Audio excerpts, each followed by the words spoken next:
Okay, round 9. I think I'm still on 1 goblin card. No, rather, 2 goblin card. I'm pretty sure the 3 doesn't kick in until 11. Yeah, that's correct. Okay. We cannot get out, and goblin ambush. The goblin player for we cannot get out.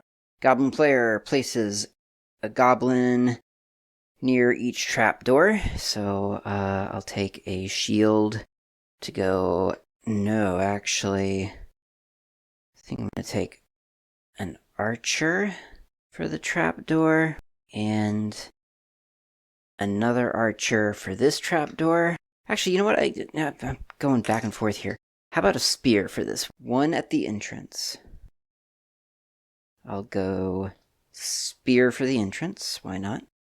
And then I'll do shield goblin next to the well. He's going to go straight for Frodo. Any one Moria goblin next to each of the trapdoors. That's for the goblin ambush.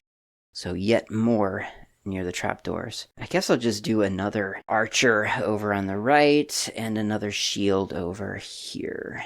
Out of 12 goblins total, I think there's 12 goblins in this set. That's 10 of them on the board right now. Not as reinforcements. There were already some on the board, but that's a good number of goblins to contend with. And we may as well just go for broke and start with the goblin going after Frodo. So tucked away back here in the back of the tomb is Frodo. He was previously hiding out behind a coffin, and Sam was protecting him. Sam has since fallen. And so this goblin has just emerged from the well and moves 1, 2 up to Frodo and takes an attack and hits. Now, Frodo gets to defend with 2 dice, which I'm not convinced I've been doing that correctly. I feel like I've only been letting him defend with 1 dice. Oh dear, and he fails. So, well, that's bad, because he already has 1 wound, and a successful hit deals another wound to him, which kills Frodo.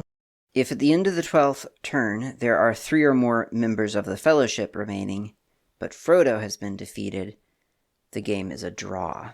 So best case scenario is that we have a tie game. And that's doable. We could do that. Okay, so more goblins, more battles. So here's a goblin attacking Gimli. For 2 misses. Here's the other goblin attacking Gimli. 1 miss and 1 hit. The hit Gimli ignores. And the other one will move, I think, close to Gandalf and strike from 2 squares, from a square away, and gets a hit. But Gandalf gets to defend with 3 dice.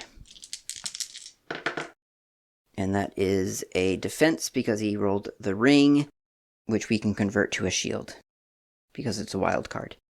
So that's fine. So that's all of the entrance goblins. I've got these archers up here. Well, a spear and 2 archers up there. So the spear guy is going to rush forward and try to get to Legolas. 1, 2, 3. 1, 2, 3, 4, 5. Yeah, I think he can. There aren't really great elevation rules in this game. I kind of feel like that's a square.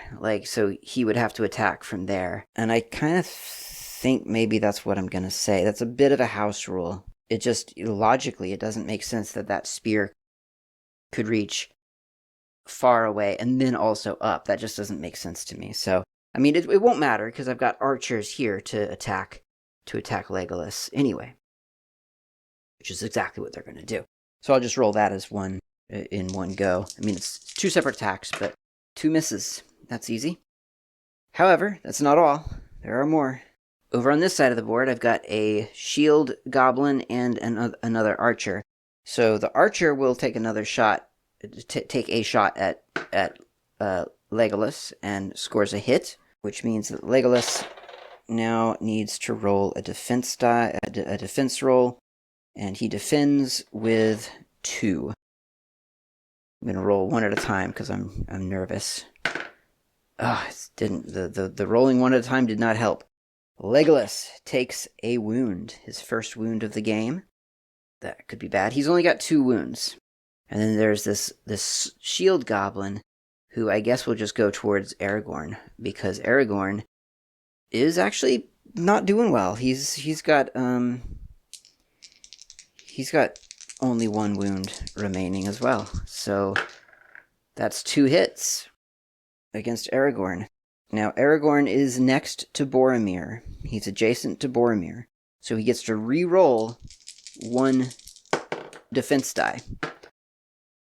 And that he doesn't even need to. He's got lots of defense there, so Aragorn is fine.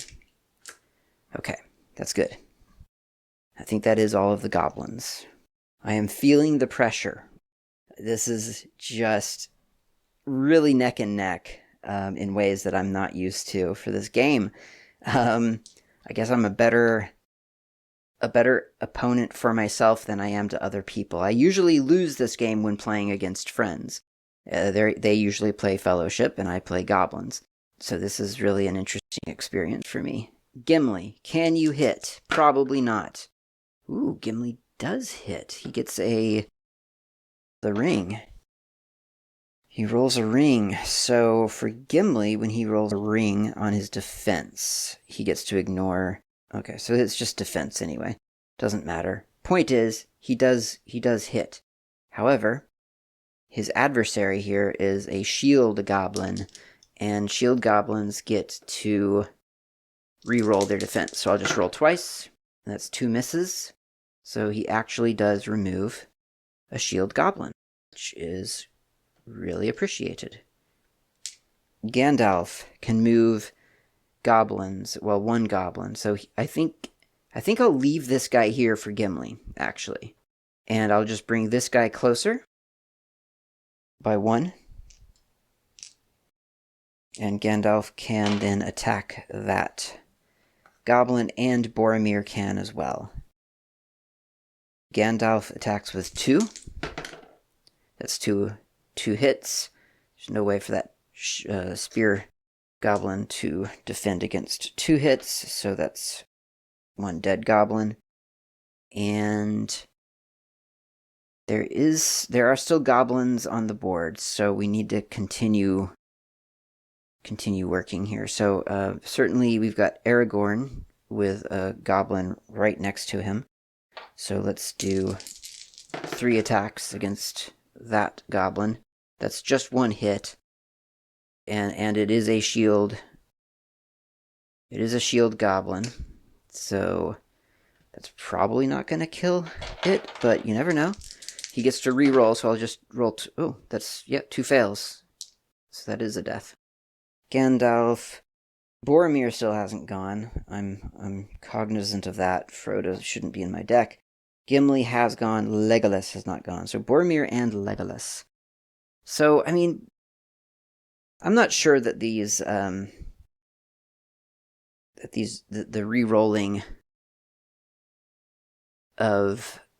I'm just going to remember that Aragorn and Boromir each only have one more hit left.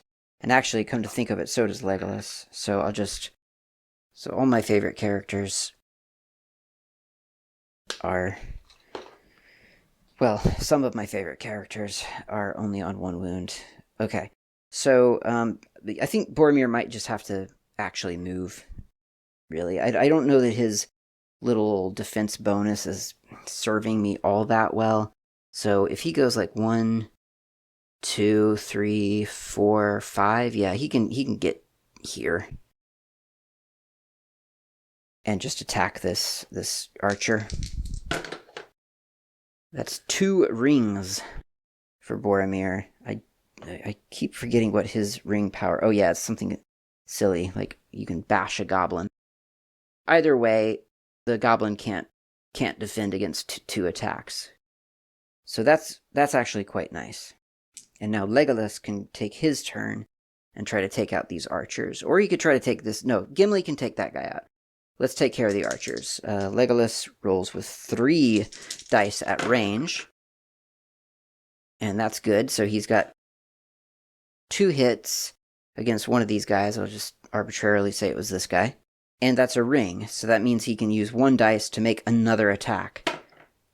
And that's a hit. However, this goblin does get a save because he could block a hit. And he does with an Eye of Sauron, which he can replace with a shield.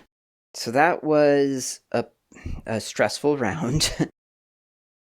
But also a good round because it kind of broke up the group, which I feel is necessary at this point. I was keeping them kind of clustered together, trying to get buffs for each other. Wasn't really working out.